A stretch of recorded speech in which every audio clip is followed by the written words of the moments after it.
welcome to the program. This is What's Your Story. I am Catherine Mwangi. Tonight, here from Gem Suites, we are going to be having a money conversation with a gentleman who came highly recommended by one of my colleagues in the commercial department. His name is Mr. Amos Ngahu. He's a financial whiz in the city of Nairobi, and he runs Money Clinic and also Money Gossip. So let's meet him and maybe start the show. Harold, hey, Amos, how are you? Hi, how are Yeah, you? we're in blue. You got the memo. Oh, yes, I did. Nice to meet you. You too. Yeah. So, quick one. What are the financial mistakes people make with money? Give me two. Well, one of them is emotional decision. Okay. You know, spending when you don't have to. Okay. And the other one could be just making, payments above your income. Yeah. So living above your means Yeah. and lack of emotional Competence, yeah. competence. Yes. Okay, cool. So what kind of conversations are you having today? Well, stories, examples, Yes. relatable plans that guys can relate with. Okay. Yeah. Cool. So we ready to go? Thank you. Let's do this. Thank Thank you. Welcome to the show. Thank you. And he runs a company called Money Clinic, and from which that company gave birth to Money Gossip. So I'm interested in the gossip bit, of course, naturally, but we'll get to that. Yeah. So what's your background? Why money? Well, my background actually was IT, Oh, then recently marketing. okay. So I don't have a background in finance. At all? If anything, Yeah. I had a bad experience in accounting. Back in high school, you remember, there's a class you get and you have to select Yeah. more of a career subject. Yeah. Economics, agriculture. So something led me to pick accounting, which I regretted because the teacher didn't like my face. Why? And I remember he used to come, let's say you've done a cut, and he would read out results based on the lowest, from the lowest to the highest. Okay. So he always made sure I was top 5 from below. From below? Yeah, but this particular time he came and guys below 20, I was not there. Guys below 30, I was not there. All the way to around 60. Then guys are looking at me wondering, so you haven't gotten your paper, so how could you have gotten more than that? Only for him to get to 80. He had a very weird, way of speaking. And then he was reading the papers and he was like, Amos, Washira, Ngahu, 82. And then guys were like, okay, so what's happening? Only to get midway and he was like, oh my God, no, it's 28, not 82. That's actually part of what I put in my book. So I didn't like accounting. That was based on the teacher. But over time, I have learned so many lessons. And I feel like based on that, because my background has not really been, I'm not from a wealthy family. Okay. So I have seen a lot of mistakes. I've seen people make good decisions. So I decided, why not venture into this area? Because for me, I believe it's a calling. So you believe it's a calling, Yeah. but you studied ICT, then marketing. So why finance and not, say, for example, fashion? Like, how do you get to a place where you decide, you're like, I think this is it. This is the path I'm supposed to take with my life. Yeah. What was that validation for you? Talk of fashion, I actually used to be a model back then when I had abs. And I made a couple of deals back then. But however, also when I got a job in a sales company, and I would relate with customers who probably get a product, but over time could not afford. So we were having this conversation, and I realized that when someone comes back to you and they were like, the advice you gave me worked for me, so it became like a motivation. To a point where by now I was actually influencing the team to use such a strategy, and I actually got promoted with no papers and got into a management position because of the same influence. So, but over time, so it became a passion. Yeah. Plus, much later, I also went through a lot of financial crises. So, also finding my way out. Okay. Was also part of a story that I would share with people. They would relate, and then they would find a solution as well. So tell me about the financial crisis you went through. Hey, it's quite a number. I mean, from starting from high school, I was a disappointment to my father. Going to high school with an A and coming out with a C+. Part of it was the accounting bit, of course. And You're in a middle income family. Your father's income, who's the main breadwinner, is not regular, so you have to supplement. Okay. So did construction, not as an engineer, but as a handyman. You're helping. You get doing odd jobs, and that's when you learn to hustle early and just see what you can be able to do within your abilities. Then I worked for my dad, servicing and repairing fire extinguishers. Okay. So I've done quite a couple of things, selling shoes. Really? Yes. This is a period after high school? This is a period after high school. Oh, wow. And times are different. Right now, someone will clear high school and open an account, they go viral, and they're making money online. Yeah. So, but then it was different. It was quite a hustle. So those are some of the tips, and sometimes I attribute it to my dad, because he's been able to, at that age, to help us, tell you that things are tough. Go do, find something to do. And we ended up being here, So it's been tough. And then at some point we lost money in business, and you had to recover, you had to scale down, So business is not always a straight line. So in those lessons, those are the lessons that I find valuable, because everybody's going through something, And when you share, someone feels encouraged and they understand it's a season. Yeah. Yeah. How many are you in your family? 4. You're what one? 3rd. Ah, okay. Yeah. So you felt bad when the last one came? Yeah, but for some reason, being because there's a sister, and then I'm between 2 brothers, so I'm the forgotten one. So God made sure that I'm taller than all of them, and slightly lighter. The others have a bit of tint. So I can imagine how then in your family gatherings you're like, don't flossing, eh? Yeah, you have to, because you've been forgotten all your life, because the priority is that your sister is, the lady of the house. The perfect one. In fact, she was overprotected. Oh. And I hope she's not watching this. Even now, we don't like her food, because we are the ones who used to cook. And then my brother, he's the firstborn son. So if I got into a fight with my elder brother, which we did a lot, I'd be punished because I'm disrespecting him. Oh. And if I fought with my little brother, I'd be punished because I'm not taking care of my younger brother. So actually, but for real, I've not had a very interesting childhood. My confidence has come after upper primary, when I grew taller and I could probably get confidence in playing basketball. Yeah. My esteem was always low. I was chubby with red eyes. My eyes, I always had an eye problem, You were chubby? Very chubby. Very chubby with an eye problem. My eyes were always red. So are you always picked on, made fun of? Exactly. When we were playing soccer in primary, there was something, so you'd pick the top guys, the top guys who are good in soccer. So you're one of them, I'm one of them. So you pick a player, I pick. Right. Until we balance it off. So you'd pick the very best, the very best. So I was always like, utachukua huyu, you're gonna pick this guy. Because I wouldn't fit. I wouldn't fit. At all? Yeah, no. You're always the last one? Yeah, always the last one. Oh. Yeah. Gosh. So I couldn't even speak English, because I grew up in the village kidogo, then we went to Thika. So we're now struggling to speak Kiswahili. And then after that, you go into a private school where they're speaking English. So all your life you're struggling. Really? Yeah. I would never have thought that. I know.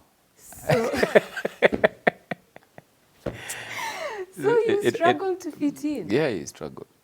But I think, and I think it's very important for someone to understand that there's nothing that is permanent.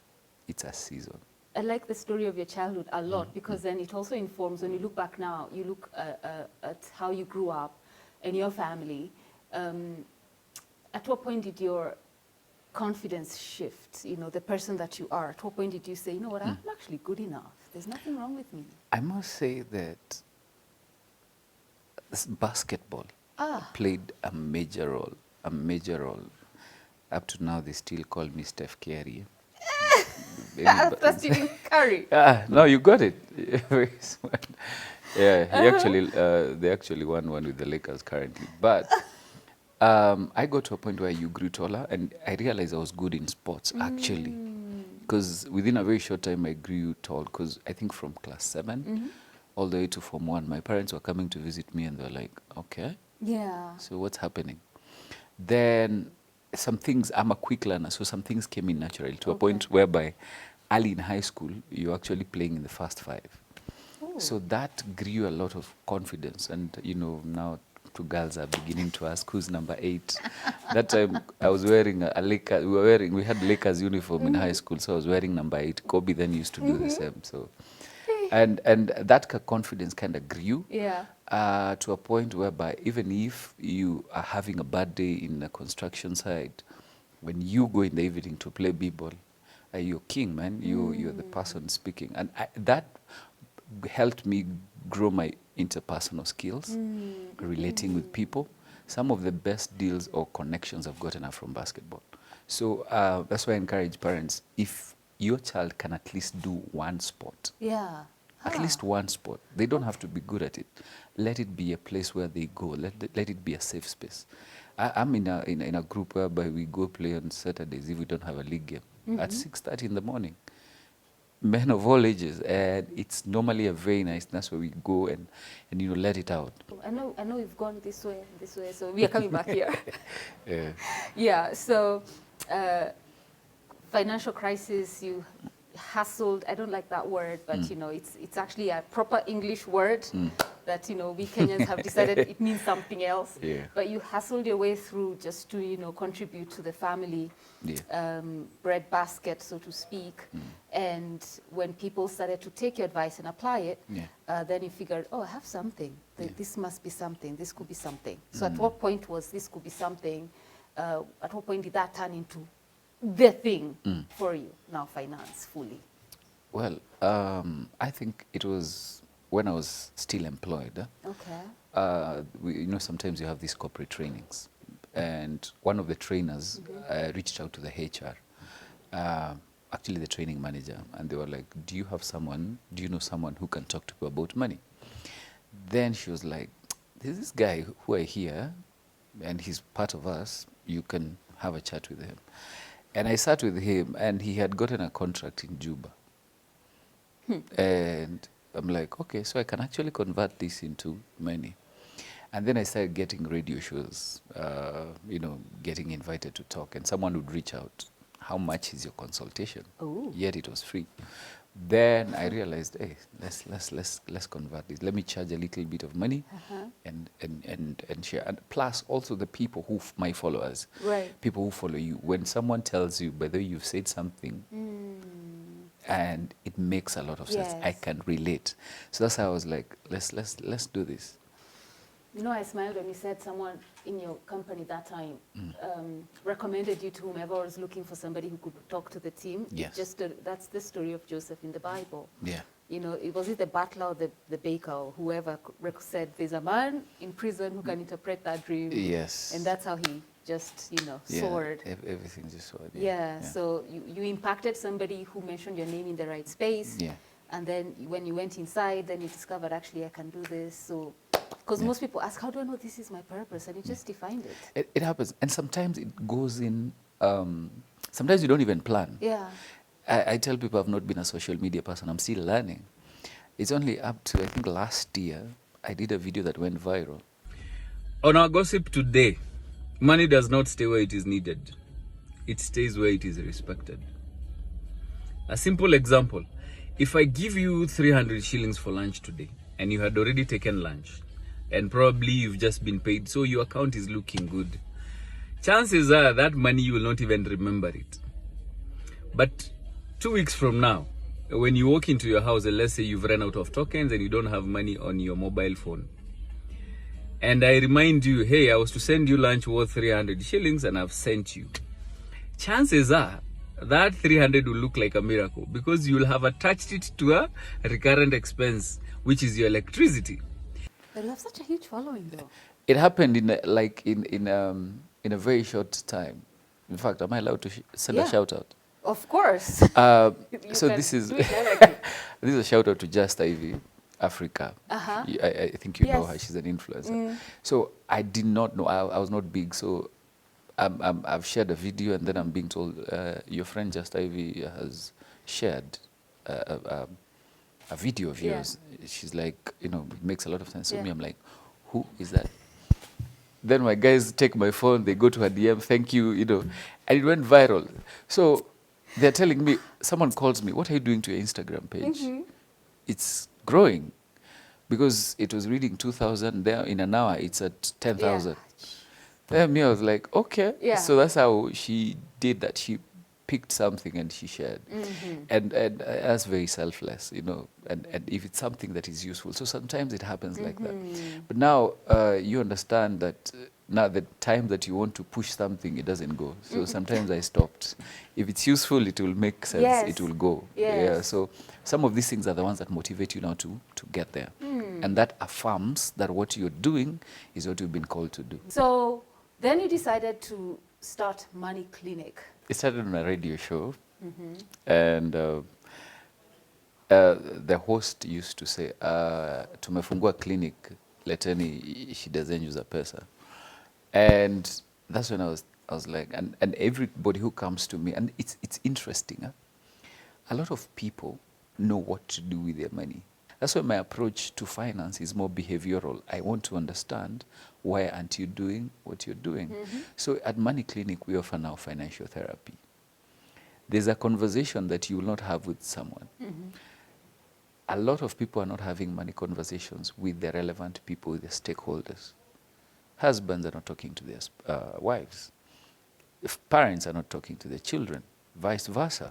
And that's where you'll find number one cause for divorce globally is finance. It's finances. In fact, we were joking the other day and we were saying that everybody is with you for what they can get from you. Everybody, including your children. I have two sons and I normally say they are my two best broke friends. Mimi ndio natoa form until waomoke. What that means is that I'm the only one who's paying the bills until they're able to do it themselves. And I realized that being said, people need someone who is not a relative, who is not a friend, someone who's objective, who can be able to look into your finances and tell you what, you're messing up. Okay? And these conversations need to be regular. Okay? Because we are making money decisions every day. Right. Every day you're making a money decision. I chose to come here. I'm like, okay, probably that's an extra budget on my fuel. I have made a money decision. Okay? I've decided to take a cup of tea. That's a money decision. So we're making money decisions every day. And based on the seasons we are in, there are sometimes that we are desperate and sometimes we are very sober. So the thing is, because everybody needs to understand that money decisions are made daily. And this is not the time for lack of information. We have too much information. So you have to consider what information is a distraction and what information is useful. Number two, you have to be emotionally competent to know when you're making an emotional decision. Okay? So those are two things that actually motivate me now to speak to people. And I ended up learning a lot of solutions come from people. Some people just need encouragement. That's why we call it financial therapy. Some people just need to be told it's a season. Yeah. You come here, I mean, it really humbles me for men, especially men, to come and they're breaking down in my office. What? Yeah. Wow. You know? 'Cause they want Who will he speak to? Yeah. When a man can't provide, he's a wounded lion. He becomes what we call a money avoider. He will not want any conversation to do with money. No. And if everybody else is a dependent, how is he going to tell his children they can't afford? And that's how we, as men, we are built. So when he comes and you tell him, okay, what's up? This is what it's what, okay. And I remember there was a guy who was really going through a lot. He was coming for us, asking if we could be able to advance him some money because some of his property was being auctioned. The wife had taken a loan separately and she's running a certain project. He was only being told. And I told him, let whatever is to crumble, let it crumble. Because I know you're a smart guy. I've seen you build a lot of stuff. Start from zero. Whatever they need to pick, let it go. Yeah. And start afresh. Yeah. Because he was even having blood pressure. He was taking medication. And he's not a young guy. And I think a month later, he was like, you know what? I moved into a small house. They took everything. I'm starting afresh.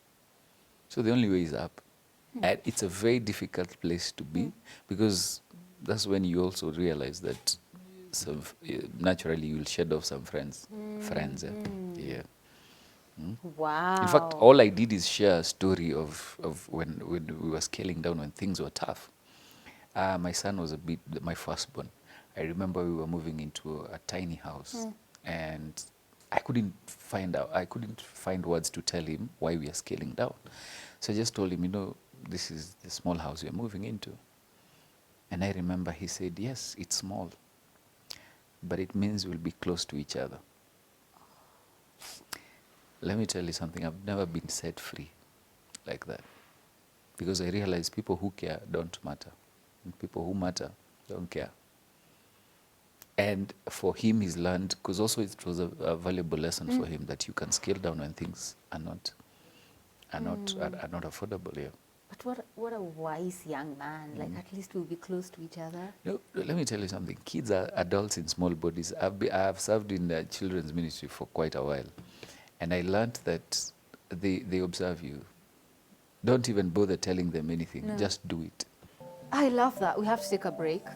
Do you still have coffee? Gosh, you've gulped all of it already. You need more coffee. You need more coffee.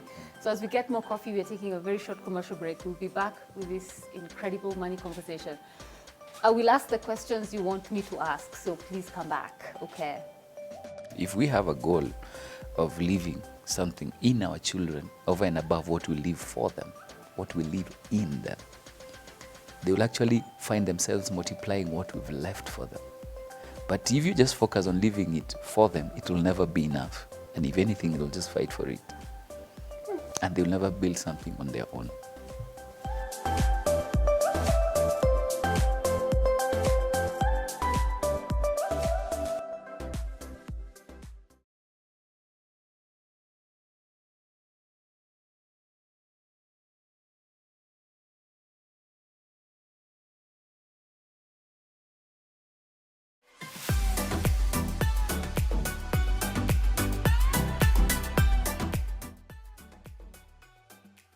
Welcome back. It's What's Your Story here on KTN Home. I'm Catherine Mwangi. My guest tonight is Mr. Amos Ngahu. He is a financial whiz. W-H-I-Z, right? Whiz. Oh. But you are. And he runs Money Clinic, Money Gossip. Actually, let's come to that. You've established for us how Money Clinic started. Yeah. And you're like a therapist. So do you like have a couch? You know, like when you go to a therapist, number 2 lie down there. But that's just in the movies. I have 2 yellow ones. I don't know if you guys find them comfortable. But they were meant to be gold, but fundis. Yeah. But for Money Gossip, now here's the thing. I'm a student in Strathmore University. Okay. What are you studying? Marketing, as I was telling you. And when I was there, used to have these conversations, because sometimes in the evening you can have a mix of younger students and older. Yeah. And these young guys were telling me, we know what you do, but can you make it affordable for us? Talk to us about money, but we don't have it. Okay. So the thing is, we talk about it in its absentia. So we are gossiping about it. Oh. So that's how we started Money Gossip. And they were like, we can organize ourselves, 10 of us, and then you talk to us. And that's how we started the classes. So on a monthly basis, we just sent the post out there, guys register, and we have a class every month called Money Gossip. No. Oh, okay. Like in my premises, office premises. And you just talk to people who are seeking to have financial freedom. Yeah.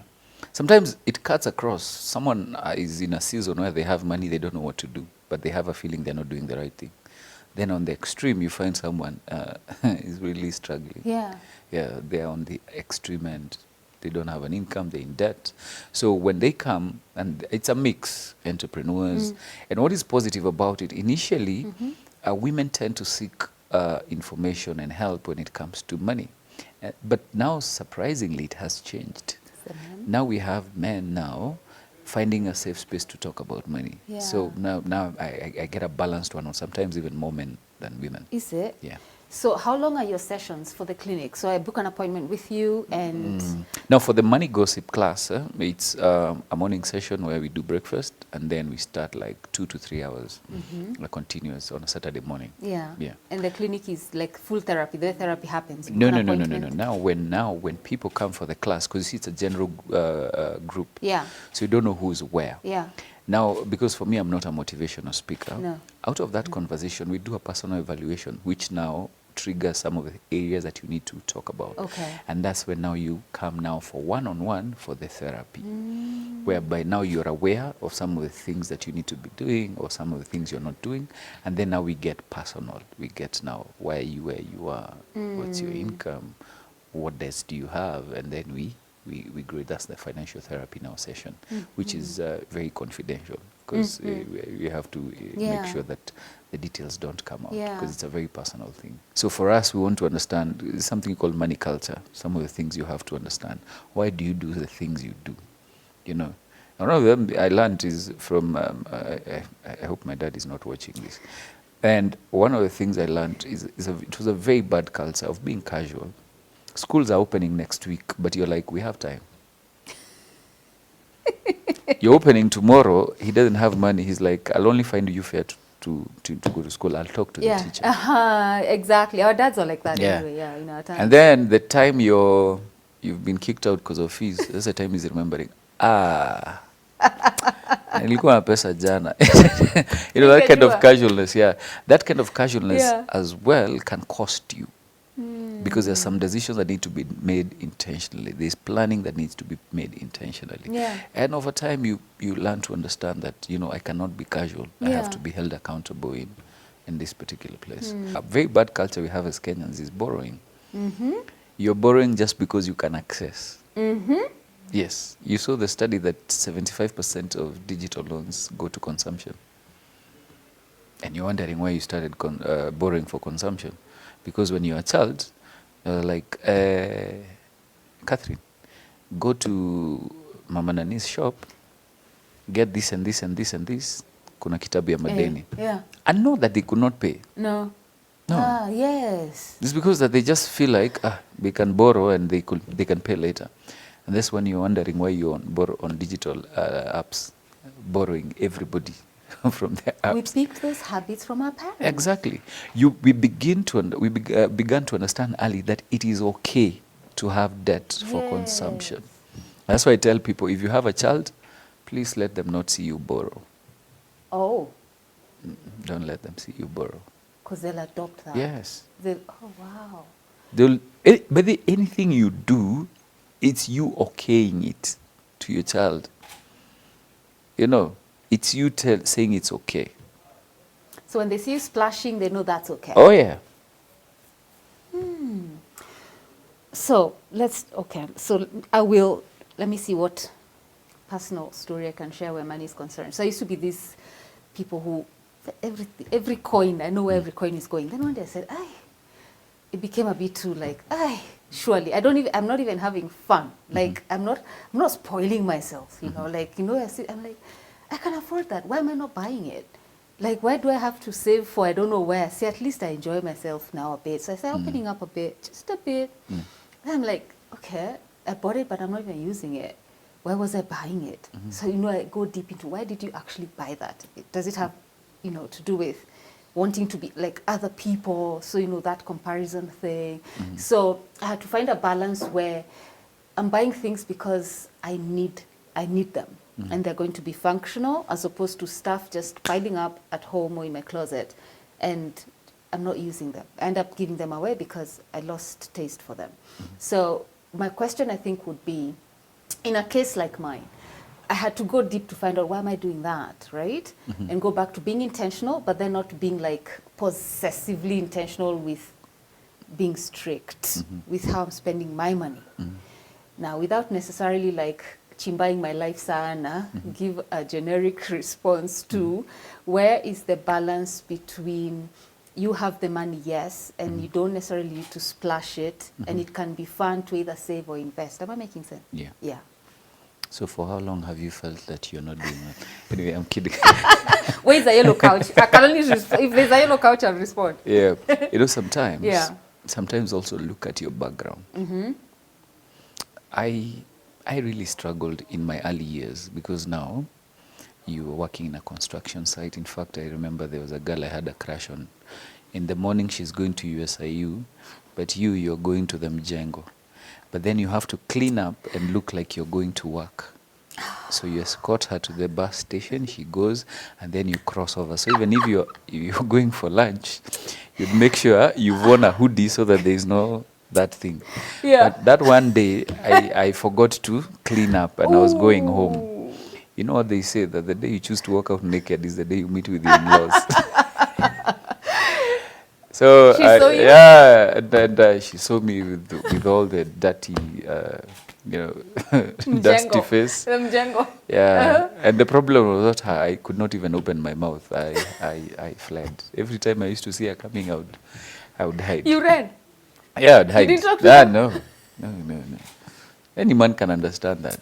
Have you seen her since? Never. Have you seen her since? Never? Never. Now, when you start making money, there are people who ridiculed you. There are people who laughed at you. And this is the time to prove them, by the way, I'm not poor. And that's a problem we have if you've had a very humble background. So you have to show people, actually, there's a research done that the people who actually spend more than they earn to prove that they are not poor, to people who don't care, are the middle income earners. So it gets to that season whereby you feel like, I have earned some money. People need to know that I can drive a car. I got my first car at the age of 26 on debt. But I had to top up because what I had qualified for was not enough. You understand? Yeah. And I spent the next 4 years doing nothing other than paying for that car. Wow. I was living in a house, there was no parking. So I had to find a house that was more expensive, which had parking. Are you saying, so half of my income went to unnecessary expenses. Yeah.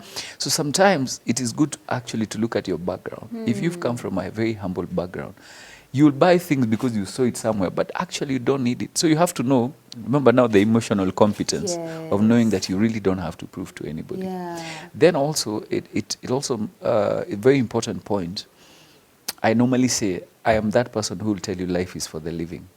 If you can afford it, and you feel like it will make you happy, it will bring out something in you, then do it, but sustainably. The thing is sustainably. If I can be able to wear my suit at the age of 70, 80 affordably, go play golf, probably hang around with my ranch, with my grandchildren, then that needs to be sustainable. But there is a sacrifice I need to do now for me to enjoy that later. Or you can choose to enjoy that now and suffer later. Right. So there has to be a sacrifice. Acknowledge there's a sacrifice I need to do for now, for this lifestyle to be sustainable. Got it. And for those who say, what am I even saving for? Najuaje kama kesho bado nitakuwa, I better, enjoy myself now. Who knows about tomorrow? Yeah. No, let them enjoy. So you have to be prepared for all season and understand. Yes, say, enjoy. Ponda mali kufa kwaja. We never know. There are some people who've seen that. There are people who've seen that, who've done it, and they've really enjoyed it. They've even gotten opportunities. They are still doing much better. Yeah. But you see, we don't know our tomorrow. That's the thing. We don't know our tomorrow.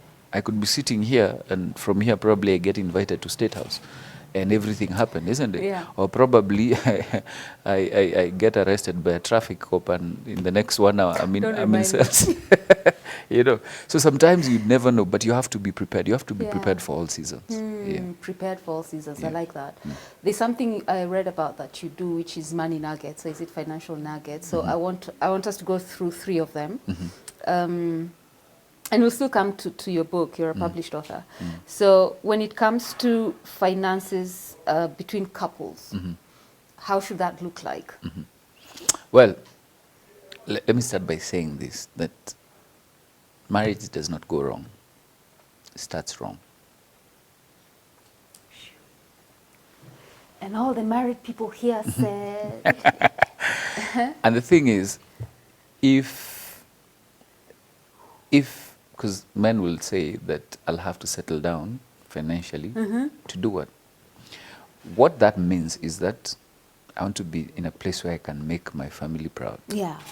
So a lot of men will get married when they're financially fit. Yes. But what have they been teaching the spouse? Have they been teaching? Because you either have to you teach the people who depend on you. You're either teaching a sense of dependence, which now leads to entitlement, or you're teaching a sense of ownership, which now brings responsibility. Okay?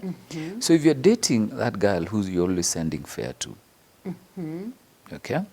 She does not know the budget, what you've spent in our bill today. Then what happens when you get married? And probably you've never disclosed even your income. So this person will forever expect that you can always foot all the bills. Yes. You get it? Yeah. Same with children.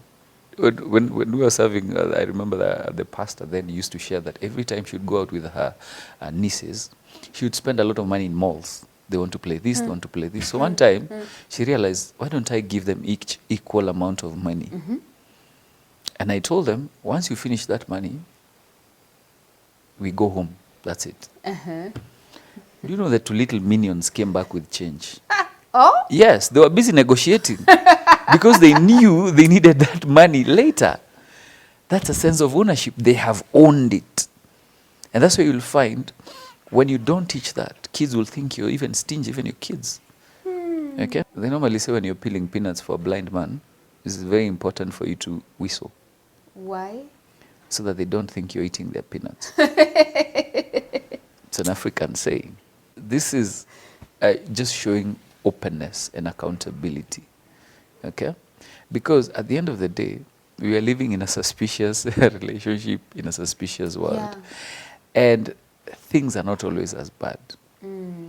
Okay? The other day I shared a video and I was telling men, I had someone share somewhere, I'll not say it's my content, but I just thought about it and I was able to extend it and tell men, if you're a breadwinner, all your life you've educated your children, at some point you've been in power, you will lose that power. And you can lose it in 2 ways. You can hand it over or they can take over. Based on so many factors. Yeah. You can get ill. Yeah. And decisions need to be made. We've seen that. Yeah. Yeah? But now how you behaved when you were making those decisions is the same way you'll be treated. It's the same way you'll be treated. That's why you'll find in some families, men provided, but every time money is sent to that home, to their parents, goes through the mother. Because the dad cannot be trusted. Right. It happens. And not because he cannot be trusted because he's a bad man, because there are some decisions that are questionable that were not handled right. Yes. Have you seen women leaving men because they've gone bankrupt? It has happened. We've seen that, isn't it? Yes, yes, yes. Have you ever seen a woman leave a man because this man is too corrupt, he's made too much wealth? No. Unless he's killed somebody. Yeah. That's why my favorite couple in the Bible, guess who? Ananias and Sapphira. They did everything together and they perished together. And they get together. That is teamwork. For me, that's the best couple. They worked together. And there's a difference. People tell you open a joint account. I don't have anything against it. But you see, there's a difference between doing things together and doing things in agreement. Oh. You get me? Okay. So you can do things together, but you're not in agreement. Because it's based on who is earning more. My gosh, you're unleashing such Okay? good points. Yeah? So it depends on who's earning more. Yeah. But you still have a joint account. Yeah. But there's that person who is influencing. Yeah. But you see, you can actually agree. Because what are some of the things you want to do as a couple? Yeah. You know, when you're coming together, there's the issue of purpose. What are we doing? What are we impacting? What are we about? So that anything else is aligned to that. But now people are coming together for all the wrong reasons. Oh, we have not even discussed it. Then I'm pulling surprises. Yeah, I'm setting up something in Anyuki. Yeah, but we said we needed to own a home. Yeah. Then we are like, if we own a home, Yeah. it's a dead asset. Not knowing that the two can actually be combined. You can actually own a first home, sell it, build another one, sell it, make capital to do both. Own a home and also do something outside town. So it has to be a conversation. Yes. And a continuous one. Because at the end of the day, everything else, by the way, all these things you're fighting about, you'll leave them behind. And if your kids have been observing you guys fighting, they will also squander the same. Yeah. Like we see actually with some families. Evidently. Yeah. Evidently. Like the billions have gone just like that. Yeah. And actually they fall into the wrong hands. Wow. Yeah. In fact, parents should actually have if we have a goal of leaving something in our children over and above what we leave for them, what we leave in them, they will actually find themselves multiplying what we've left for them. But if you just focus on leaving it for them, it will never be enough. And if anything, they'll just fight for it. And they'll never build something on their own. Let me tell you something. There's nothing as powerful as a man and a woman coming together in unison for a common goal. Yeah, that's why I told you. I repeat, my Ananias and Sapphira are my favorite couple. They did things together. They were together like this. Yeah. And when it comes to inheritance, so we have time for one more nugget. So, and I think you've touched on it a bit, but that's something else. Like kids grow up, especially if you've grown up in a wealthy family and you expect that your parents' wealth automatically is yours. And I've heard some, billionaires say they'll rather leave their money to charity than to their kids. Their kids have to fend for themselves. Yeah. Yet at the same time, I know a good man leaves an inheritance to his kids. So what's the balance there? An inheritance can be here. So good. Yeah? An inheritance can be here. It's actually Shaquille O'Neal. I love that guy. Shaquille O'Neal is one of the guys that I really look up to, because he's only, I think, one of the super athletes who has a PhD. Oh. And that's because he squandered his first million bob within an hour. Doing what? I mean, he's earned it. No. The mother needed a Mercedes. The father was like, okay. He bought his. He had not understood about taxes, and within an hour, just check out his story. $1 million? Yeah. Okay, we say goodbye. What do you tell the young people? The young people, I think it's like I shared. I'm going to repeat this. When we were starting off, our go-to hustle was construction. Yeah. And times have changed. Some of us paid for an email to be opened. Yeah, and any information you had to go to the cyber. Yeah. So we were dealing with times of lack of information, limited information. Right now, there's too much. And if anything, it's a distraction. You have to know what is useful and what is not. Number two, you have to get to a place whereby you're emotionally competent. You're aware of your emotions. You're aware when you're making an emotional decision, and you're aware when you're making a strategic decision. Because at the end of the day, money conversations should be continuous. Quickly, your book, tell me, Turnaround Solutions. Yeah. He's still the one, just beardless at this stage in his life.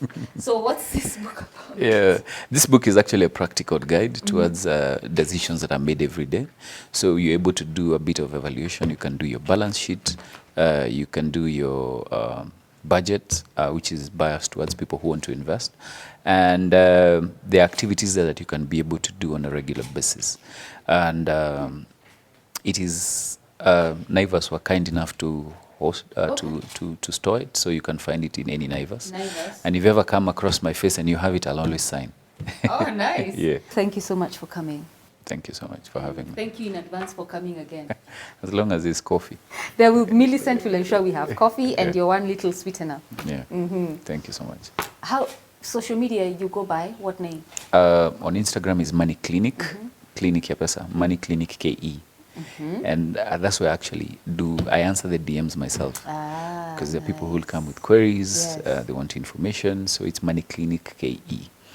On Facebook, it's Money Clinic. I don't have Amos Ngahu. There's a pseudo account that has been telling people to do their trading for them. I don't handle people's money. Okay. So on Facebook is Money Clinic. Okay. And then on TikTok is Money Gossip. That's for the young guys. Okay. Money Gossip, yeah. Got that. Yeah. Thank you again for coming. Asante sana. And thank you for watching. This book is at Naivas. You go there, or you get in touch with him through his social media and get, maybe perhaps he'll send you a signed copy. Who knows? But I'm so grateful. We shall have him again, because there's so much we need to learn about money, especially in this day and age when everything seems to be going up and up. They say inflation, they say recession. So all these terms that we need them, broken down. How does the war in Ukraine affect our pockets? All of those things. I had all of those questions, but the time doesn't allow. But we'll get a part 2 with Mr. Amos Ngahu. But for now, any questions you may have, direct them to his social media.